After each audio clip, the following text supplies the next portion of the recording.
Ya, unboxing telat lagi karena dikirimnya sama kurir yang gak rekomendasi. Ini dia Poco X6 Pro dari Poco yang 5G tentu saja. Ini menggunakan prosesor baru juga, belum pernah saya coba, makanya saya beli dua-duanya, X6 dan X6 Pro, karena pengen tahu performanya ada di level mana ya. Kalau ngelihat bocorannya, skor Antutunya sampai 1,6 jutaan kalau nggak salah ya. Mantap jiwa. Kemudian dia menggunakan Crystal Res 120Hz Flow AMOLED dengan kameranya 64 megapiksel, triple kamera with OIS, 67 watt turbo charging dan 5000 mAh baterainya. Oke, jadi secara spek mirip banget dengan Poco X6 biasa, cuma beda di prosesor sama di baterai. Ini sedikit lebih kecil, 100 mAh saja. RAM-nya sama 12 GB, tapi ini ada pilihan storage 512 GB di harga 4999, harga normalnya. Kemarin di promo kita beli dengan 4799 ya. Saya kebagian warna hitam doang, akhirnya terpaksa dibayar karena nunggu warna lain susah dapetnya. Daripada goib nanti nggak kebagian sama sekali, ya udah dibayar aja yang warna hitam. Dan kita lihat isi paket penjualannya seperti biasa. Dimulai dengan bismillah dong ya, jangan tereng-teng-teng. Bismillahirrahmanirrahim. Oke, di dalamnya ada pembatas buku lagi, pokoknya beraksi. Ya, ini biasanya greeting ya kalau di smartphone Xiaomi. Kemudian ada, ini ada partisi bagian atas dan beda ternyata bentuk SIM tray ejector yang ini bulat ya. Lanjut, di dalamnya, masya Allah, si chargernya, casingnya mirip-mirip semua. Ini antara Poco X6 Pro, kayaknya rada beda dikit sih. Yang ini bagian belakang back covernya sedikit curvy ya. Kalau dibandingkan dengan Poco X6, lebih enggak ada yang sama. Saya pikir lebih kecil tadinya. Tapi yang ini ada logo Poco-nya. Kalau yang X6 biasa nggak ada. Yang ini sama persis malah dengan M6 Pro. Tapi sisanya mirip-mirip semua ya. Warnanya dan desainnya. Oke lah, kita lanjut. Dapat stiker lagi kayak gini. Kemudian dapat buku garansi. Daftar service centernya banyak juga. Dan ini adalah panduan memulai cepatnya. Ini dia smartphone-nya. Semua spek yang tertulis di sini, highlight-nya sudah ada di belakang kardusnya tadi. Kemudian kita buka partisi paling bawah, ada charger 67 watt seperti ini, portnya Type A. Saya nggak akan bacain arusnya lagi. Dan di sini ada kabel data Type A to Type C ya, dengan aksen warna orange. Nih kayak gini. Yuk kita lihat smartphone-nya langsung, kita buka plastiknya. Iya, ini ada sedikit curve ya di back cover-nya. Tidak yang lurus-lurus banget, jadi si back cover-nya tuh, nih bagian pinggirnya sini masih ada curve biar lebih ergonomis mungkin. Si bagian frame-nya ini berat nih. Apa dari logam ya? Tapi kok nggak ada garis antena ya? Iya, ini kayaknya dari logam deh. Bentar, saya coba bandingkan dengan suara. Kalau Poco, bukan logam, cuma kalaupun polikarbonat solid banget sampai seberat ini ya. Ya biasanya kalau logam soalnya ada garis antena ya, dan suhunya mengikuti suhu Cimahi yang sangat dingin setelah kepergiannya itu. Oke. Kita lepaskan dulu stikernya, mudah-mudahan nggak ada residu tersisa di back covernya. Oke, bagus stikernya. Dan yang warna hitamnya ini kayak, udah kotor ya dari jari saya. Ini kotor loh tuh. Bentar, saya cari lap dulu. Ya, mudah sih dibersihin. Ini kayak warna piano black gitu ya. Mengkilap, elegan, kayak bodi mobil.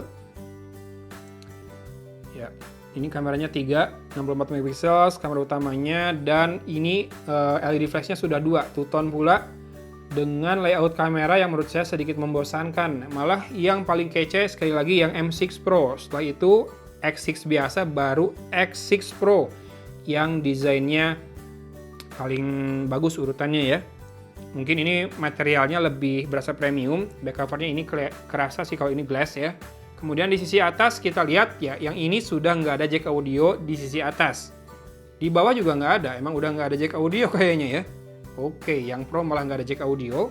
Tapi ada speaker grill, 3 buah lubang di sana, di atas. Dan ini infrared blaster, ini mikrofon kedua buat noise cancelling. Sisi kanan ada tombol power dan volume rocker. Frame-nya lurus, super lurus seperti ini, tapi bodi belakangnya masih punya curve sedikit. Dan di sisi bawah ada SIM tray, mikrofon, port Type-C, dan speaker grill berupa 5 buah lubang. Tadang teng teng. Oke, kita keluarkan SIM tray-nya. 512 GB tanpa slot ekspansi memori, nggak masalah lah ya. Gede banget 512 GB. Saya 128 GB aja nggak penuh-penuh pemirsa soalnya ya. Yuk kita nyalain, dan juga layar depannya ini sudah terpasang anti gores. Mungkin nggak bagus-bagus banget karena sudah menyisakan bekas jari. Kalau buat gamers mungkin bisa diganti dengan yang matte ya, biar licin kalau misalkan males pakai sarung jari. A few moments later. Ya, ternyata yang ini sudah pakai Xiaomi HyperOS. Cuma kalau ngelihat bezelnya, ini yang bawah sedikit lebih tebal dibanding yang atas ya. Nggak sesimetris X6 biasa dan M6 Pro. Kiri kanan paling tipis tentu saja, dan seperti ini penampakannya. Belum kelihatan banyak berbeda dengan MIUI. Tapi yang saya pengen cek duluan adalah ini, control centernya beda. Kalau mau masuk ke setting gimana? Mau masuk setting di mana? Ke sini. Kemudian lock screen. Ada always on display kah? Always on display-nya di sini. Agree, always on display. Always on display. Oh, sayang sekali ya. Bahkan di yang paling tinggi harganya, walaupun setinggi-tingginya Poco seri X ini cuma 4 jutaan sekian ya, 5 juta kurang. Ternyata belum bisa always on display yang beneran real, kalau nggak schedule gitu ya. Nih lagi-lagi seperti ini muncul, tapi nanti setelah 10 detik bakal hilang. Sedikit disayangkan untuk masalah ini karena bagi saya ini penting. Walaupun ya mungkin buat teman-teman yang lain nggak apa-apa lah, toh performanya lawan speknya udah mentereng banget, udah mantap banget. Jadi always on display bisa dikesampingkan, bebas masing-masing ya. Kemudian ini ada kayak themes buat ganti lock style, icon size, font, notification effect. Oke, lock stylenya bisa diganti-ganti nih, mau pakai yang mana. Tuh, ada yang kayak iPhone. Tuh, yang kayak iPhone ini. Jadi ada tulisan di belakang orangnya. Magazine ya namanya. Ini rhombus, mantap. Penasaran saya nyobanya nanti. Kemudian kita cek di about-nya sekarang ya. About phone-nya di sini Xiaomi HyperOS versi 1.1.1.0. Kemudian ya, storage-nya terpakai 28,8 GB dari 512 GB, sedikit lebih kecil dibandingkan yang Poco X6 yang kepakainya 31 GB ya.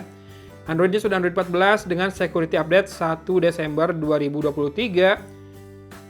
Dan RAM-nya sudah terpakai 6 GB ya, storage-nya buat RAM plus atau RAM extension, memory extension, apapun itu namanya. Dan ini dia salah satu kunci kenapa prosesornya performanya tinggi. Clock speed-nya cuy, sampai 3,35 GHz maksimalnya. Kemudian Android 14 sudah tadi. Yap, sudah semua untuk speknya. Kita cek sedikit untuk bloatware-nya ya, seperti biasa ya. Amazon Shopping, Block Puzzle, Booking.com, Bubble Shooter, Dasettle, Crazy Zuiser, Facebook, Jewels Blast, Lazada, LinkedIn 10, kemudian Mobile Legend, Netflix, Shopee, Snack Zone.io, Spotify 15, Tokopedia, Telfan, TikTok, Tiket.com, World Trip 20. Jadi sedikit lebih kurang satu aja sih kalau dibandingkan dengan yang X6 yang 21 ya bloatware-nya. Kemudian kita cek buat kameranya dengan prosesor yang sangat powerful, kira-kira dia bisa rekam video sampai berapa. Pertama kita cek dulu lensanya, ada ultra wide 0,6 kali dan zoomnya 2 kali saja. Nggak ada menu buat 4 kali, walaupun kalau mau sih bisa ya di pinch atau kayak gitu, pinch out dan pinch in untuk buat zoom in dan zoom out. Lalu buat makro ada di sini. Ya, ada beberapa settingan lagi. Kemudian buat video, ini yang saya penasaran. 4K maksimal dan bisa pilih 30 atau 24 fps ya, tapi nggak bisa 4K 60 fps dan bisa nyalain HDR.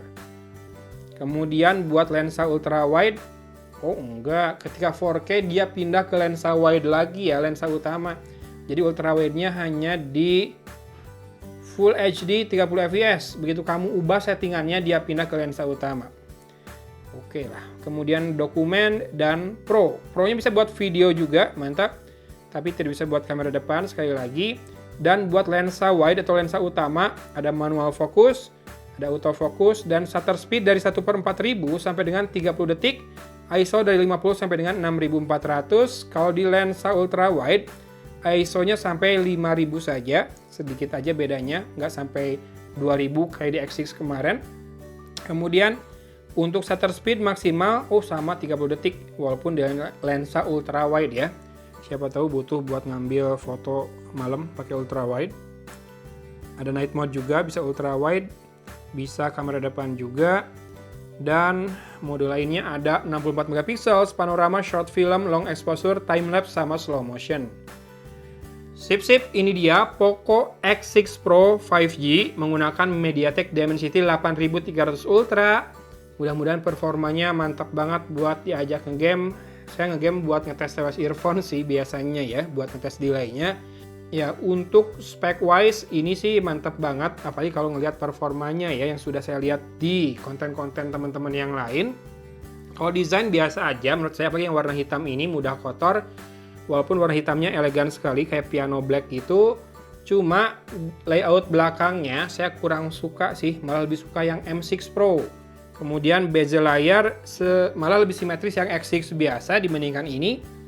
Dan sayangnya masih belum pada punya always on display yang bisa schedule atau beneran always selalu menyala, enggak yang cuma 10 detik doang.